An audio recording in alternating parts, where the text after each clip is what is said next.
What's up, YouTube? It's your boy Will Farrar Music. Today I want to talk about love. Yeah, love. That's what I want to talk about. And tie that into Ron Paul. This is going to be funny. Well, I hope this isn't funny. But one of the main things that attracted me to Dr. Paul's campaign was love. When I look around at the political spectrum, and there's people out there that really shine bright, but Ron Paul was it. I looked at the presidential field. It wasn't that great of a field. The only person that had any sort of record that I could be proud of or stand behind or, go out and campaign for was Dr. Paul. I'm not one of those guys who can just, all right, let me pack it all up now, and I never had one of my candidates that I like not win, so I'm not ready to pack it up because it's not over. Dr. Paul, he promotes love in his policies, in his actions, and I might get some crap on the internet for that, but it's the truth. I thought that's what we were going to get when we put a liberal in office. And for some reason, we have got the same military-industrial complex, killing people overseas. Now they've made it illegal to kill people here in America, U.S. citizens that they might say are, working with some terrorist organization. Well, who gets to say who the terrorist organization is? Or what a terrorist organization is? It's a very broad term. That's not love. They ordered those Al-Awlaki strikes that killed Al-Awlaki, which Al-Awlaki was somebody who was a known CIA asset who worked at the Pentagon, who was there after 9/11, after we knew that he had apparently masterminded the attacks with bin Laden. He went and dined at the Pentagon as some cultural outreach program is what they're saying. But how could one of the most wanted people in the world be invited to dine at the Pentagon? Well, in the airstrike in Yemen, not only was he killed, but a week earlier there was an airstrike where he wasn't killed, but his 16-year-old son, who was born in America, died. So whoever ordered that airstrike has the blood of an American citizen that's 16 years old, had nothing to do with his father's tie. 16 years old, were you worried about your dad's business? Should you have been killed for your dad's business at 16-year-old? When you were just coming in to be a man, when you were getting your car, when you were getting your license, when you were cruising back then?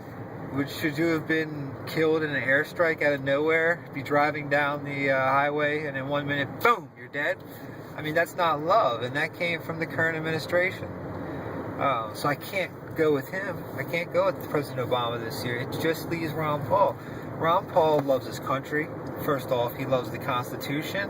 He loves people. The man delivered over 4,000 babies. If that's not love for you there, that ad came out, Compassion, where the young man was in an interracial relationship and he couldn't pay for his hospital bills, or he couldn't even get the doctors to look at him and help his wife. It was a young white lady who was having trouble with their baby. They were ended up having a stillborn son, and Dr. Paul didn't even send the guy a bill. Dr. Paul came in and did what he saw this man, he needed help. The kid asked him for help, and he helped.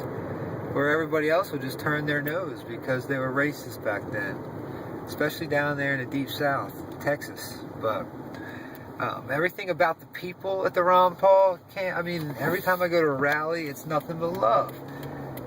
You see a sticker out there on the highway, nothing but love. It's like you get beeped, you get waved at. It's like having a Jeep. You're in the club, except it's a more exclusive club because these people are all usually pretty smart too. They've all very well versed on the world and what's going on. But yeah, it's love. That's what's brought me here. It's something that could really change the world. His ideas of love your neighbor, forgive them for no matter what they've done. we need some forgiving ourselves for the way we've acted in this world. You know, karma's a bitch. And usually karma comes back to bite you. And we're not looking too good on the scale of things. America used to be one of those countries that people wanted to emulate. And of course people say, well, everybody still wants to come to America. Well, yeah, of course, when they're chopping your fucking head off in another area. Excuse my language. I say that a lot. But I mean, when you're coming out of despotism, which America's slowly going towards, and now rapidly going towards, anything looks better. I mean, the prospect of having a life where you decide what you do here in America is tempting to people. I understand why they still come here, but they're not going to have the same freedoms. People don't have the same freedoms anymore when they get here. It's such a system that's been set up. It's so managed, and nothing is, and it comes from the government, from the tax system to how pain in the ass it is to start a small business. To take what skill you have now and to roll that into something for you and your family is tough now. Everybody wants their hand. And that's not love. I mean, love would be, let's take care of people here in America. Let's not hand out all of our money. Let's be fiscally responsible so we can give to our next generation. Let's use that golden rule on our foreign policy. Do unto others as they would do unto you. You want done to you. I mean, it's not that hard. I could only imagine if China and Russia were occupying the United States right now, how we would be acting. I know the spirit in all of us, how we would be acting. We'd take up arms. And for every single American that died, 10 more would jump in our place, because that's how we are. And, you know, that's who some of these people were over there fighting these endless wars. And we're not spreading love, we're spreading hatred and starting hatred and putting in the youngest of minds. So, anyway, this is running long, I'm rambling, but that's love. That's what brought me to Dr. Paul, that's what brought me to the campaign, and, you know, I love everybody out there. Much love. Peace out.